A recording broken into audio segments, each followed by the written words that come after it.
Eu fiquei muito feliz com o convite, porque quando a gente fala em metanoia, né, vocês devem estar já estudando esse tema há algum tempo,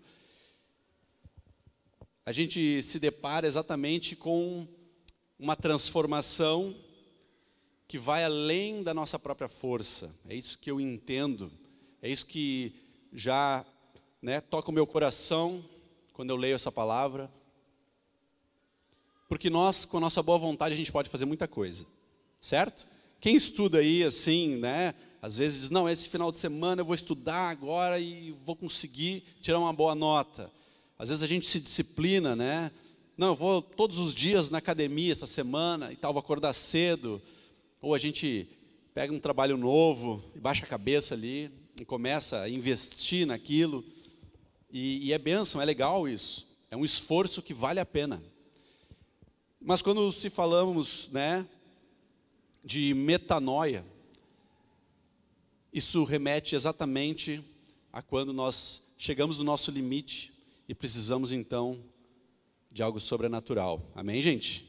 Estamos seguindo aí? Eu queria fazer algumas reflexões com vocês sobre como deveria ser a igreja de hoje. Como deveria ser a igreja dos nossos dias. Nós somos a igreja que tem o desafio, né, de romper ou entrar, atuar no mundo virtual.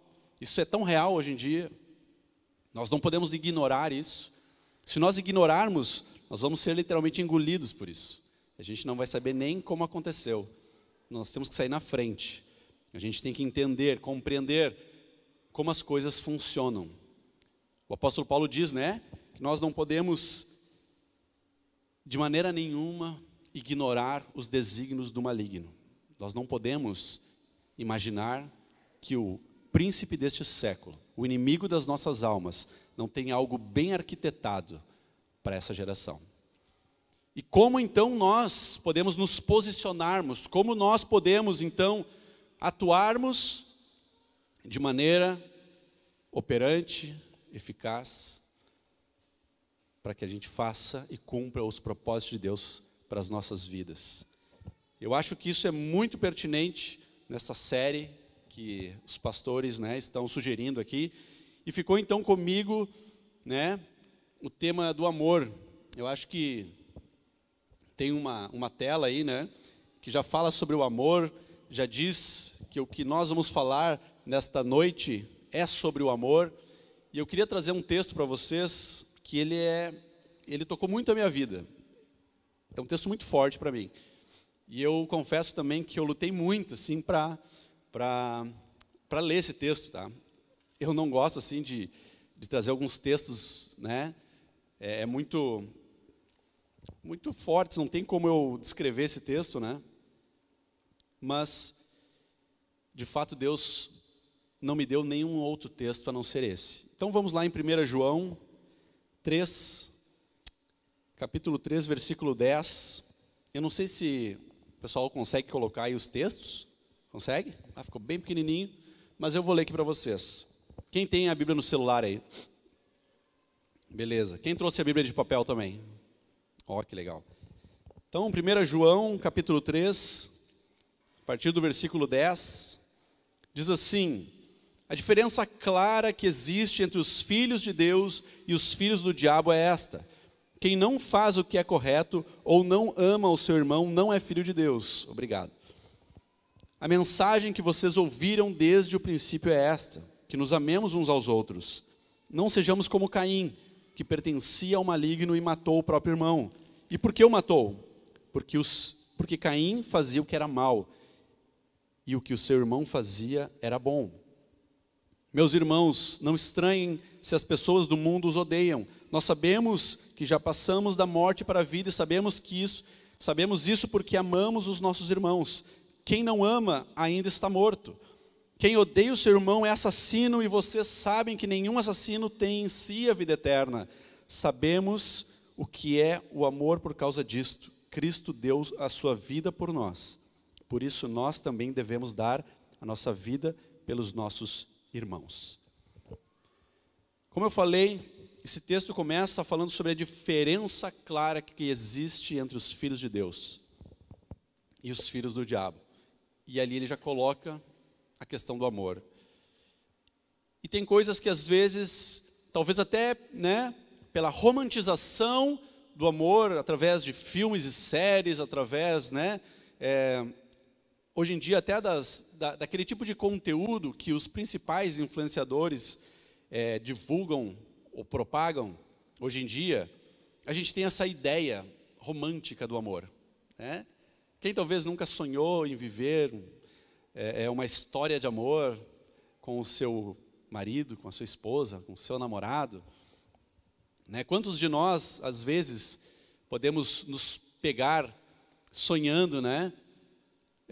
O meu casamento vai ser tão legal quando eu tiver a minha esposa, a gente vai poder viajar para onde a gente quiser, né, ir para a praia, depois vão vir os filhos e a gente vai pegar um motorhome e ir para a Patagônia, não sei quais são né, qual é assim, a vibe de vocês, ou ir para Floripa, né, vamos até o Rio de Janeiro, vamos para o Paraguai comprar muamba, tem várias, né, várias tribos aí nesse mundão afora. A gente começa a pensar nisso tudo como se isso fosse a essência do amor.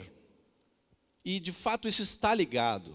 Esses desejos, eles vêm até os nossos pensamentos, porque eles estão ligados ao que Deus quer e tem para nós. Isso é fato. Mas o que a gente tem que entender, a gente tem que ir mais fundo do que a palavra nos diz a respeito do amor. Senão a gente vai ficar só nessa romantização rasa daquilo que é muito mais forte. Quando eu estava orando sobre esse tema, a questão do amor, no começo eu confesso que eu pensei assim, poxa, é um tema, né, tão fácil falar sobre o amor. Enquanto eu mais orava e buscava a Deus, eu me dei conta e me deparava com um tema tão complexo, porque uma hora Deus falou comigo assim, que eu estava de fato lidando com nada mais, nada menos do que a própria essência de Deus. Se nós pararmos para pensar, o amor é aquilo que nos torna cada vez mais parecidos com Deus. O amor é aquilo que pode nos diferenciar desse mundo. Vocês lembram como Jesus falou para os seus discípulos, né?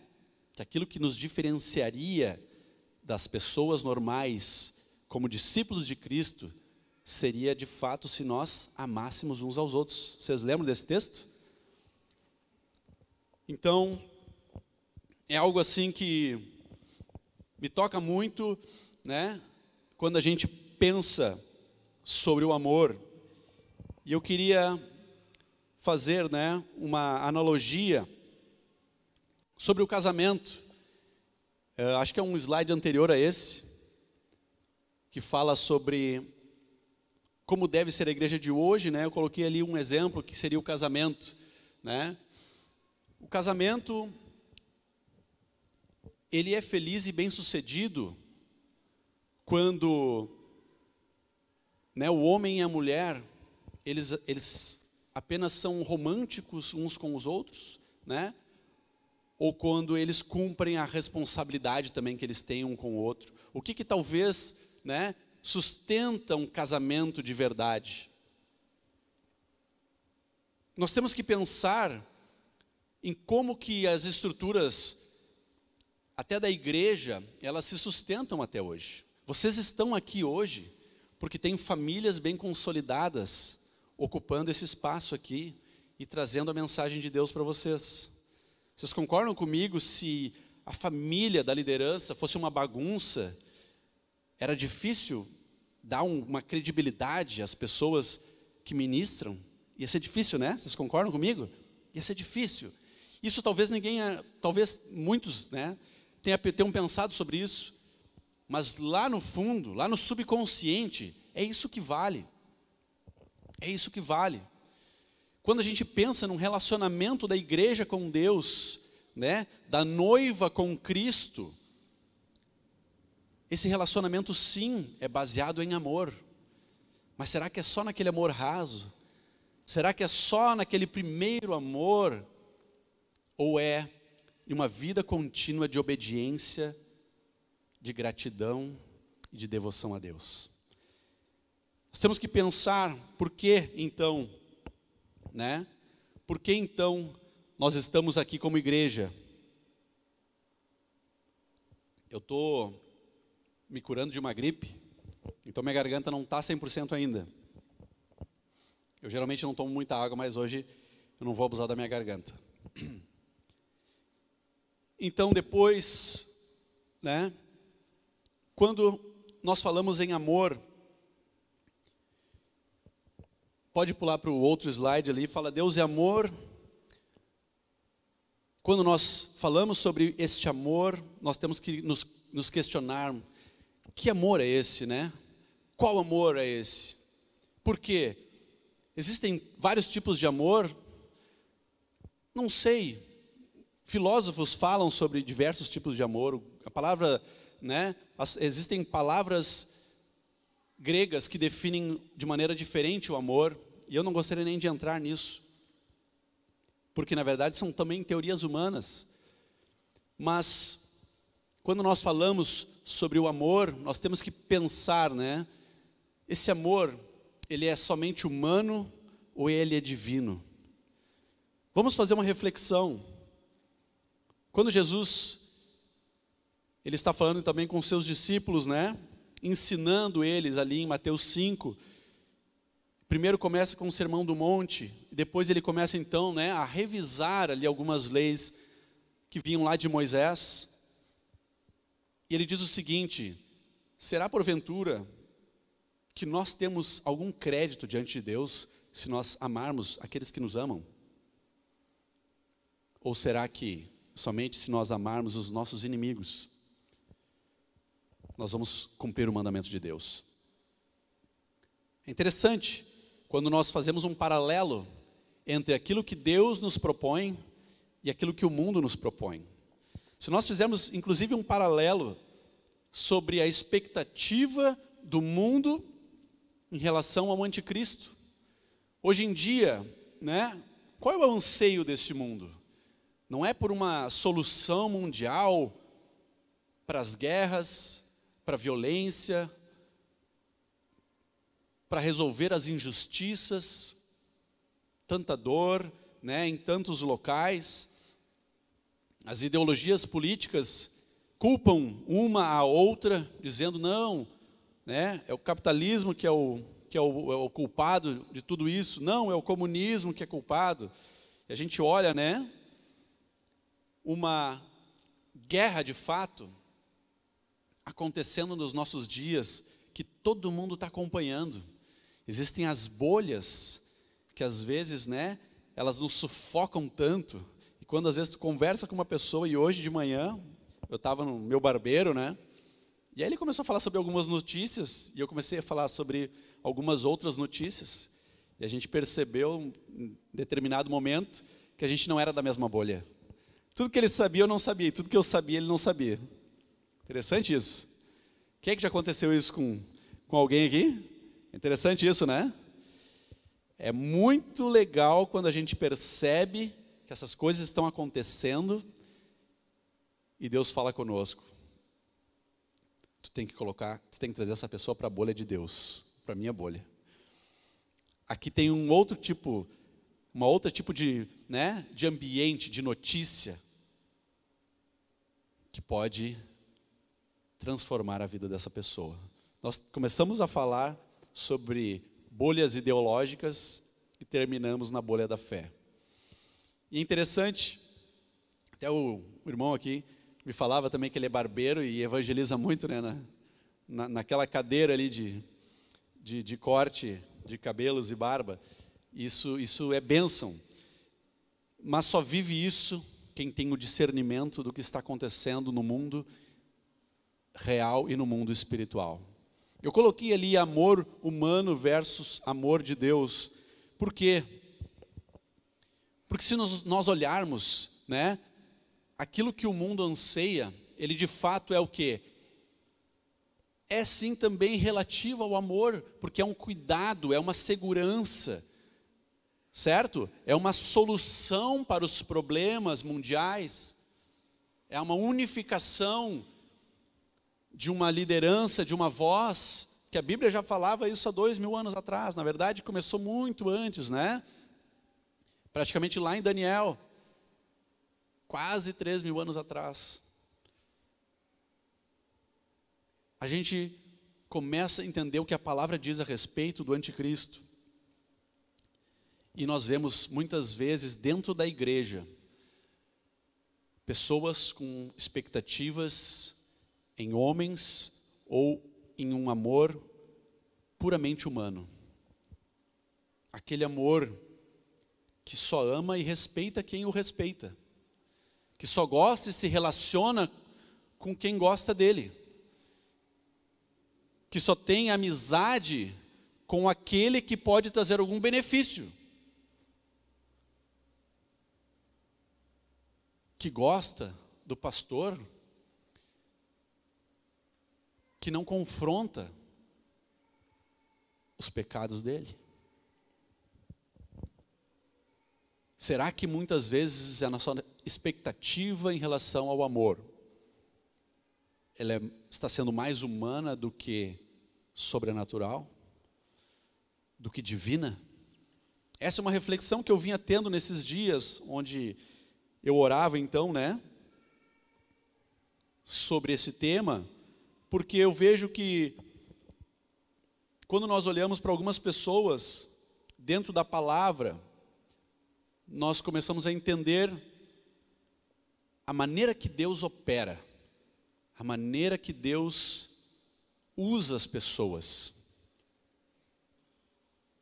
E agora eu quero entrar nesse tema de nós amamos a Deus de fato?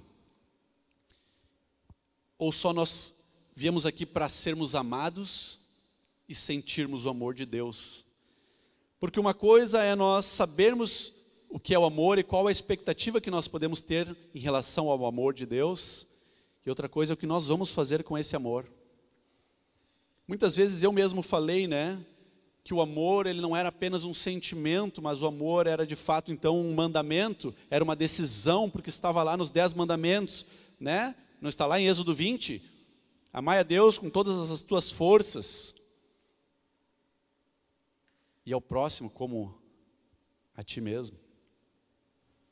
E eu achava que isso assim era simplesmente um mandamento, uma decisão, mas quando eu vi na minha vida e no dia a dia, que não era tão simples assim, essa decisão. Eu comecei a me deparar então com outros desafios. E eu gostaria de falar um pouco sobre uma pessoa que me chama muito a atenção no Antigo Testamento, chamada Davi. Porque Davi era uma pessoa que estava simplesmente na dele, cuidando das suas ovelhas. A Bíblia não relata grandes coisas antes disso, só diz que ele cuidava bem das ovelhas, ele era muito valente e protegia aquelas ovelhas, correto? É isso que ele fazia. Não diz que ele era um grande devoto a Deus, que ele buscava a Deus incessantemente, dia e noite, que ele orava todas as vezes que ele se deparava com um problema, que ele ia todos os dias à igreja, que ele dava o seu dízimo corretamente, que ele ia ao templo do Senhor oferecer sacrifícios, de tempos em tempos, mas, por algum motivo, Deus então escolhe Davi, e a gente vê que depois, né, a própria conclusão de Deus a respeito de Davi, eu queria ler em Atos,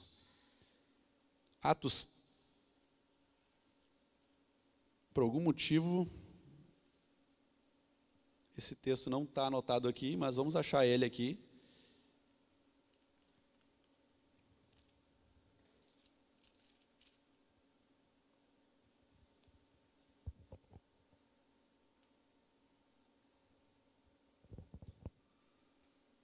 Na verdade, como eu falei, eu não anotei o texto, me perdoem, mas o texto é bem conhecido, onde diz então que Deus escolheu Davi, um homem segundo o seu coração, para fazer toda a sua vontade. Quando nós nos deparamos com uma afirmação tal qual essa, o tamanho disso, a gente pensa assim, Deus em toda a sua grandeza, em toda a sua santidade, acha uma pessoa que age segundo o seu coração. E o que me chama a atenção de fato na vida de Davi, é que ele fazia o que precisava ser feito, quando Deus direcionava o coração de Davi. Ele era um grande guerreiro quando precisava ser um grande guerreiro. Ele foi um grande rei quando Deus precisava que ele fosse um grande rei, e de fato foi o maior rei de todos os tempos, na história de Israel. Quando Deus precisava de algum, uma pessoa poderosa, uma grande força de decisão, que tivesse misericórdia, Deus encontrava essa pessoa em Davi. E a minha conclusão toda é exatamente essa, de que Davi tinha isso, porque Davi amava a Deus antes de todas as coisas. Não simplesmente porque ele tinha habilidades. Talvez muitos de vocês estão olhando para quem sobe aqui, às vezes toca, canta, fala, ministra, e diz que aquela pessoa está lá porque ela tem grandes habilidades, porque ela fala muito bem, porque ela gesticula, porque ela ora muito bem, porque ela canta muito bem. E essas pessoas eventualmente podem até subir aqui, mas as pessoas que são verdadeiramente usadas por Deus, são as pessoas que primeiro amam a Deus. Essas pessoas vão ser usadas por Deus. Essas pessoas vão permanecer servindo a Deus. Essas pessoas são usadas por Deus nas suas habilidades. Não nas que eles não têm, mas naquelas que Deus já deu para elas.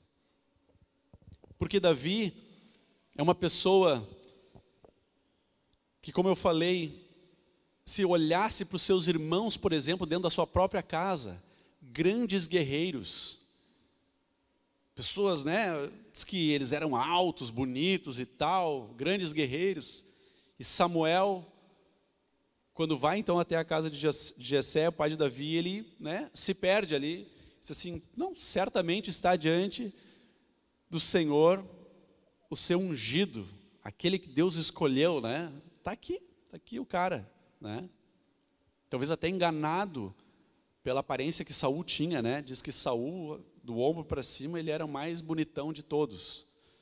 Saul era um cara de presença. Mas daí, Samuel então leva um puxãozinho de orelha de Deus, assim, cara, tem algumas coisas que tu não entendeu ainda. Eu enxergo algo que tu não enxerga, que é o coração. O que ele está dizendo para Samuel? O que ele está dizendo que existia no coração de Davi? Muita humildade. O que será que ele queria dizer com aquilo? Que era um espírito de trabalhador? Que era só um espírito muito valente? Não. Era um coração que amava ao Senhor antes de todas as coisas. Qual foi o último erro de Saul? Aquilo que tirou o reino de Saul. Lembra quando Samuel então encontra com Saul e diz assim, hoje eu vim aqui e o teu reino estaria sendo confirmado, se não fosse pelo que tu acabou de fazer. Aquilo que tu fez comprometeu o resto da tua vida. Ele literalmente fez um sacrifício que ele não deveria, e ele justifica para o profeta Samuel ainda dizendo, por causa da pressão do povo. Por causa da pressão do povo. E ali ele se perde. E os reis depois de Davi caem no mesmo erro. Salomão tem o seu coração corrompido, começa a tomar decisões erradas, E o seu filho, depois dele, Roboão, vai tomar conselhos com seus amigos, que ele tinha se criado junto. E ali, então, ele deixa de ouvir o Senhor. Diz assim, não, eu não vou dar ouvidos aos anciãos, igual o meu pai e meu avô, Davi, faziam. Mas eu vou fazer aquilo que o meu coração acha que deve fazer, que deve ser feito. O coração dessas pessoas não amava mais a Deus do que eles próprios, do que a reputação deles, do que a autoimagem deles. Se nós falarmos sobre amor, nós podemos divagar sobre as formas do amor, mas de maneira prática, se nós olharmos para os nossos corações, sabendo que cada um de nós temos o potencial de amar, e nós podemos simplesmente canalizar este amor no lugar errado, nós podemos estar errando. Nós podemos estar colocando fora as oportunidades que Deus está nos dando. E colocando o nosso amor em apenas nós mesmos. Por que a Bíblia não fala de um amor próprio? Ela não incentiva isso. Porque não precisa, né? A Bíblia delimita ali, né? Ame o Senhor teu Deus acima de todas as coisas. Ok, acima de tudo. E o próximo, como a ti mesmo. Mas ela não manda amar a si mesmo. Por quê? Porque não precisa, né? Porque não precisa. Então é primeiro a Deus e depois ao próximo no mesmo nível que eu. Então onde é que eu fico nessa história? Eu fico em segundo lugar empatado com meu irmão. Correto? Nós ficamos ali. Vocês já viram quando duas pessoas ficam empatadas assim numa Olimpíada, né? E sobe duas pessoas no segundo lugar ali. Em primeiro lugar está Deus, e em segundo lugar estamos nós e os teus inimigos. Amém? Quem são os teus inimigos, hein? Quem são os meus inimigos? Sabe quem são os teus inimigos? Teoricamente, crente não tem inimigo, né? Certo? Não é para ninguém ter inimigo aqui. A gente pode ter alguém que nos persegue e tal, porque não gosta da nossa fé, porque tem ciúmes ou inveja da gente e tal, porque a gente, né? Como crente, a gente às vezes meio que se dá bem em muitas situações. Às vezes Deus, né? Deus faz a gente passar por uns desertinhos aí, né? Isso é normal e faz parte da nossa caminhada. Mas muitas vezes Deus honra os seus filhos. E às vezes nós temos aquela perseguição por causa disso. Às vezes nós temos aquela perseguição porque a gente fala do amor de Deus, né? Sem vergonha nenhuma, sem papas na língua, a gente fala aquilo que Deus nos manda falar. Isso pode gerar problemas também. Mas sabe quem eu prefiro enxergar como inimigo? É aquela pessoa que não te engole. Aquela pessoa que, às vezes até teu amigo às vezes convive contigo, mas sabe que tem sempre aquela pontinha ali, sabe? Sempre tem aquela coisinha assim que não fecha, que não encaixa. Às vezes eu vou orar e essas pessoas são sempre as primeiras a aparecerem na minha mente quando eu estou orando. E aí eu lembro que Deus quer que eu cresça. Então, eu amar as pessoas que estão do meu lado, que estão me ajudando, que estão aqui, né? Eu abençoar aquelas pessoas que trabalham junto comigo, são os meus obreiros, né? Meu braço direito, esquerdo, minha família. Isso aí é barbada. Até os ímpios fazem isso. Até os ímpios fazem isso. Mas a nossa oração começa a se converter quando a gente começa, Senhor, Senhor. Às vezes a gente não quer nem falar, tem que orar por esse cara? Sério? Orai por aqueles que vos perseguem, é isso mesmo, Senhor? Metanoia, falar sobre amor, não tem como não chegar nesse ponto. Não tem como não chegar nesse ponto, né? Se a gente olhar para o texto que a gente colocou aqui como base, diz ali no versículo 12, não sejamos como Caim, que pertencia ao maligno. O que Caim fez? Caim estava na mesma igreja que Abel. Caim estava adorando o mesmo Deus, apresentando oferta junto com o seu irmão, estava cantando do lado do seu irmão. Caim era da mesma congregação. Caim tinha tido a mesma criação. Caim estava ofertando. Caim talvez é aquela pessoa que frequenta a igreja a vida toda. Mas parece que ele não consegue viver a vida de Deus. Não consegue receber o verdadeiro amor do Pai. Não consegue transmitir isso para as pessoas de maneira verdadeira, real. É uma pessoa vazia. É um religioso. E a Bíblia nos diz claramente que ele pertencia ao maligno, e é por isso que a sua oferta não foi aceita. Não é porque ele errou, não é porque ele escorregou ali, não, foi um tropeço, foi uma eventualidade. Senão Deus seria injusto, amém, queridos?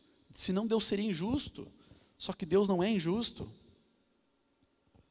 Deus não é injusto.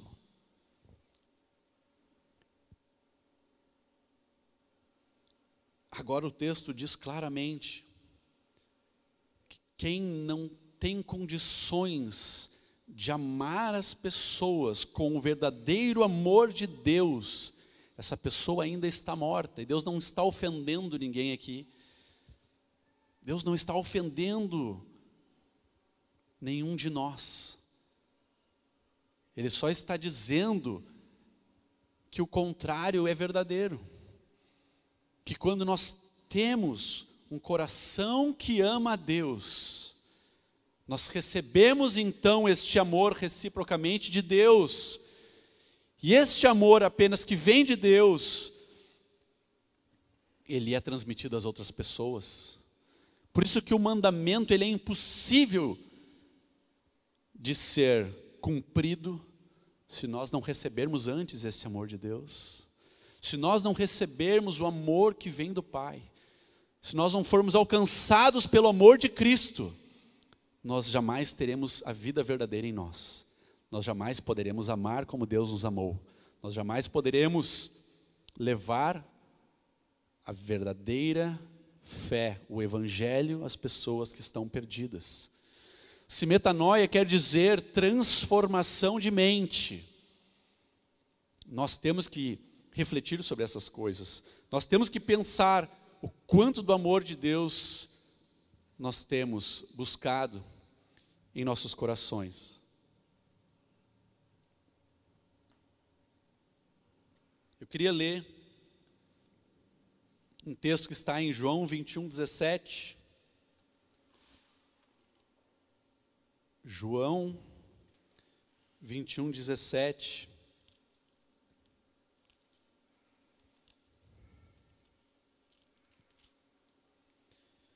E esta é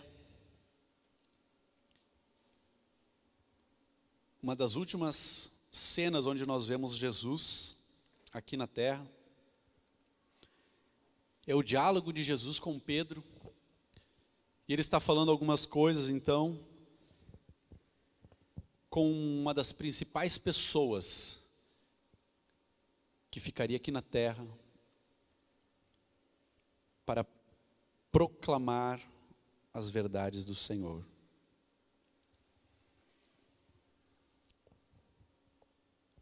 Aqui claramente nós podemos enxergar, depois que Pedro então está indo com Jesus para a prisão e futura crucificação, ele tenta ir escondido, ele tenta, se fazer ali de um camponês, se infiltrar no meio do pessoal para poder enxergar o que estava acontecendo. Ele não sabia bem o que ele tinha que fazer, Ele tinha pegado a espada e cortado a orelha do Malco ali, né, do servo do sumo sacerdote. E Jesus já repreendeu ele, Pedro já ficou meio perdido, assim, mas eu achei que era para sair dando espadada. Porque Jesus tinha mandado eles pegar a espada, né? Vocês leram isso, né? Tem gente que não lê essa parte aí. Foi Jesus que mandou eles pegar a espada, viu? Só que não era para usar. Aí Jesus repreende ele. Então, tem coisas que Deus manda a gente fazer, né? Ele fala, em vão vigia a sentinela, se o Senhor não guardar a cidade. Não está dizendo que não tem que ter a sentinela. Mas Pedro estava ali perdido naquele momento. Não sabia o que ele fazia. Tinha sido repreendido por Jesus também, que ele negaria o Senhor, e ele não talvez pensou nas consequências daquilo, ou como aquilo aconteceria. Mas o fato é que quando ele está na situação ali, né, de ser então desmascarado para aquelas pessoas que iam matar o seu mestre, ele prontamente diz, não, deixa eu aqui, cara. Não, mas tu era discípulo. Não era nada. Capaz. Se Pedro fosse gaúcho, ele ia falar bem capaz. Tá louco que eu vou andar com esse louco lá da Galileia? Mas ele entende que aquele momento ele tinha que fazer aquilo. Ele estava perdido, ele nega ao Senhor. Isso sim é um resbalar. Não é o que Caim fez e não é o que Judas fez. Porque Pedro, antes disso, ele tinha investido a vida dele em algo completamente por amor. Ele deixou a família dele, né? A Bíblia diz que ele tinha sogra. Ele deixou os barcos. Isso é algo muito forte para mim, né? Quando então, primeiro Jesus cura a sogra de Pedro, depois ele vai ensinar na beira da praia, e Pedro passa a noite inteira pescando, e aí depois, chega de manhã, Jesus diz assim, cara, posso pregar mais um pouco do teu barco? Não, claro, sobe aí, subiu no barco de Pedro, afastou um pouco da praia, Jesus ensina mais um pouco, Pedro ainda está ali, e daqui a pouco Jesus fala para ele assim, cara, volta lá e atira a rede no lugar mais fundo. E aí Pedro diz assim, cara, a gente trabalhou a noite toda, não pescamos nada. Eu sei que tu é carpinteiro, tu não entende nada disso aqui, mas ele tinha visto a sua sogra ser curada. Ele estava ouvindo os ensinamentos, participando talvez dos maiores cultos que a gente poderia participar na nossa vida, Jesus ensinando, né? Imagina o nível do avivamento que era um culto onde Jesus pregava. Jesus precisava se afastar da praia, de tamanha multidão tinha que ouvir ele. E mesmo assim Pedro não tinha sido tocado. Só que quando ele chega então, com as redes arrebentando de tanto peixe, o seu barco quase indo a pique, o outro barco vem, não consegue também ajudar. Quase que os dois barcos são afundados. Aí então, ele se dá conta. Ele se atira aos pés do Senhor e diz, Senhor, eu não sou digno, eu sou pecador. Naquele momento ele tem um encontro com Jesus. E quando ele diz, eu sou pecador e não sou digno de estar diante de ti, naquele momento ele entende que o Senhor valia mais de tudo aquilo que ele já tinha experimentado em toda a sua vida. Talvez aquela expectativa de retorno financeiro que ele tinha, né, na sua empresa ali, no seu barco, a partir daquele momento não valia mais nada para ele. Porque Jesus disse, então, me segue que eu vou te fazer pescador de homens. Ele larga tudo. Aquilo que Deus usou para tocar ele, para chamar a atenção dele, já não tinha mais valor.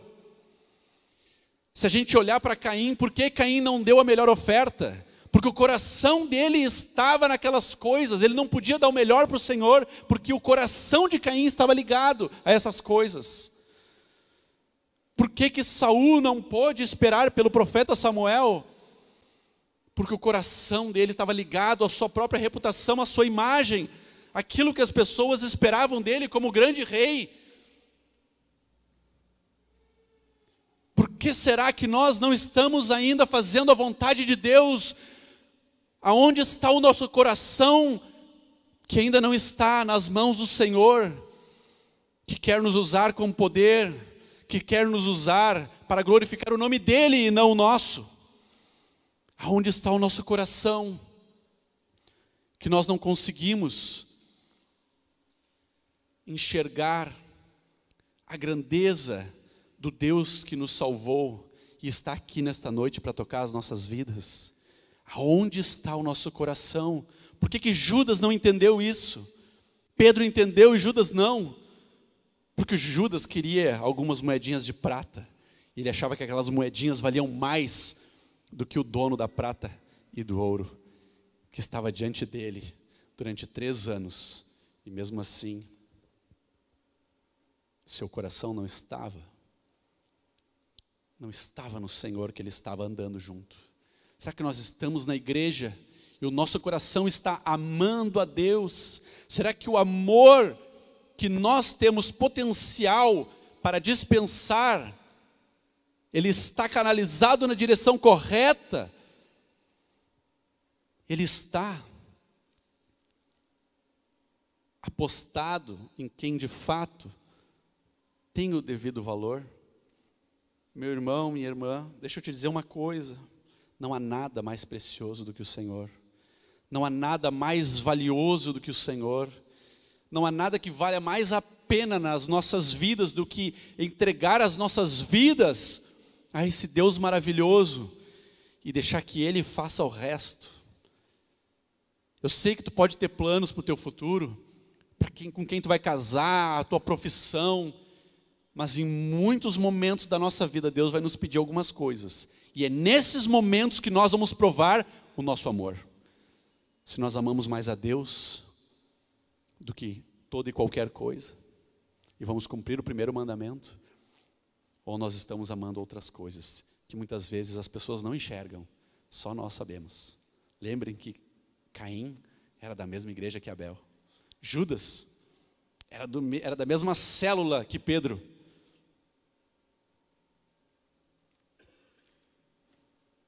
Nós temos uma grande chance de amar o Senhor todos os dias, quando a gente acorda e a gente vai investir horas e horas e horas e horas e horas do nosso tempo na construção da nossa vida profissional, ou nós vamos dedicar parte das nossas horas ao Senhor, parte das nossas horas aos nossos sonhos, parte das nossas horas àquilo que Deus quer usar em nós, ou nós passamos, o nosso tempo só pensando em coisas naturais e carnais.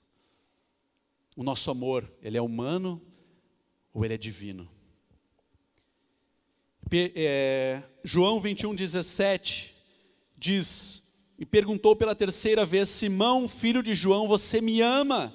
Então Pedro ficou triste por Jesus ter perguntado 3 vezes: você me ama? E respondeu: o Senhor sabe de tudo e sabe que eu o amo, Senhor.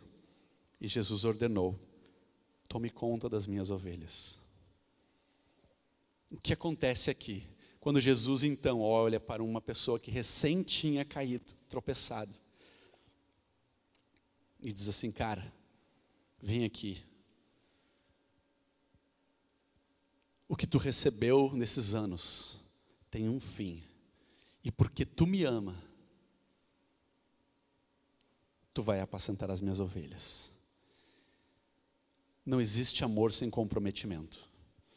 Jamais nenhum de vocês casaria com uma pessoa que apenas falasse assim: ah, não, eu te amo, mas não fosse comprometido com vocês, não fosse fiel a vocês, não colocasse os seus sonhos em conexão com os sonhos de vocês, porque isso é comprometimento. O amor, ele está totalmente ligado a isso. Quando nós nos comprometemos com algo na nossa vida, independente das circunstâncias e daquilo que vai vir para o caminho, se o meu comprometimento é com o Senhor, eu vou até o final.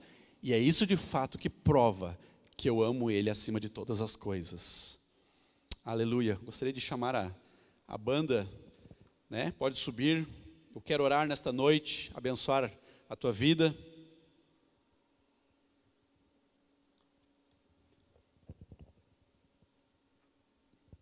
Nós pensamos que quando se fala de amor, a gente fala da essência de Deus, e de fato é, mas o que nós fazemos com todo o amor que Deus dispensa sobre as nossas vidas, em cada culto, em cada devocional, em cada vez que tu abre a Bíblia, em cada vez que tu vira a tua atenção para o Senhor em oração, o que nós fazemos com todo o amor que Deus tem derramado em nossas vidas. Quando tu abre a Bíblia, tu não te sente amado, tu não te sente protegido, tu não te sente consolado com as profecias que existem ali, com o discernimento que a palavra te traz. Quando tu vem num culto e é abençoado, tu não se sente amado por Deus. Mas a minha pergunta nesta noite é o que nós temos feito com esse amor. Porque Deus faz a parte dele. Mas este amor que nós estamos falando, e que deve transformar as nossas mentes, é o amor que nós temos ou retido ou ministrado nas vidas das pessoas que têm passado pelo nosso caminho. A nossa vida é comprometida com quem? Com os nossos sonhos pessoais, com o nosso ego, que não pode ser intimidado por ninguém, ou com aquilo que o Senhor nos fala aos nossos corações. Vamos nos colocar de pé. Deus tem algo para derramar sim nas nossas vidas. Mas o amor, ele só aumenta de nível nos nossos corações quando nós dispensamos ele. Quando nós amamos aos outros. Vocês lembram, né? Aquela viúva estava passando fome,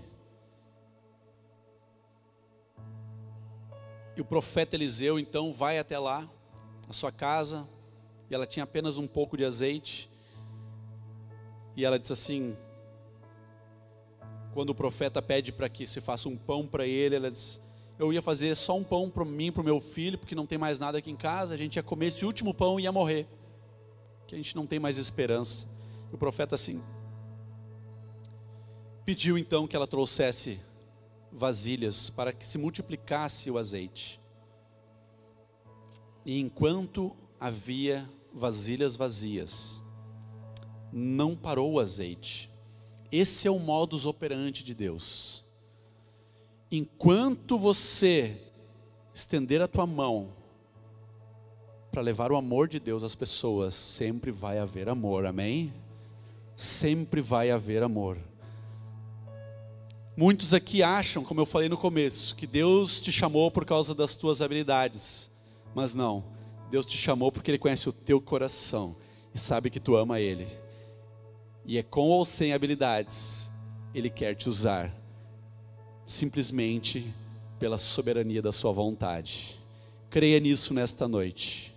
Não coloque a incapacidade de fazer qualquer coisa naquilo que é tua incapacidade humana, porque disso depende de Deus, exclusivamente de Deus. O que Ele quer fazer é derramar o amor dEle, e através deste amor e através de ti, Ele glorificar o nome dEle lá fora.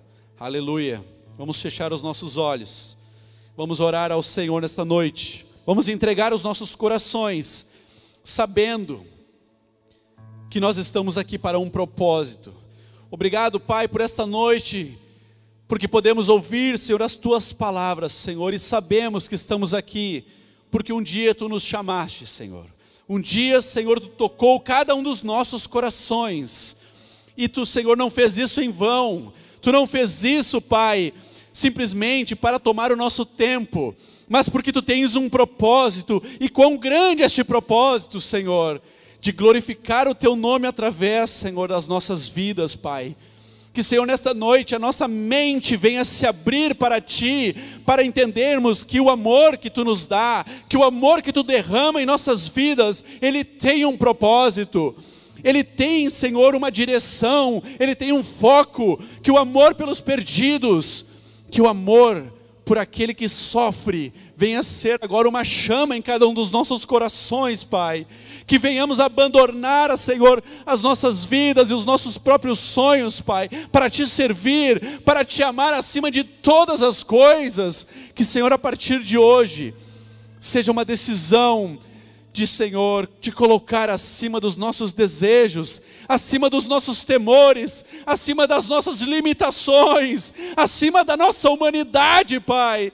Que, Deus, nesta noite tenhamos uma convicção de que tudo aquilo que Tu tem feito tem um propósito. E Tu queres, através de nós, mudar esta geração, mudar as redes sociais, mudar a nossa profissão, mudar, Senhor, o nosso ambiente de trabalho, mudar a nossa faculdade, mudar o nosso bairro, mudar a nossa família. Oh, Espírito Santo, Tu és derramado, Senhor, em nossas vidas, Pai, para que nós, através do Teu Espírito, venhamos operar em poder, em glória, venhamos operar, Senhor, abundantemente, Senhor, com vida neste mundo morto de trevas.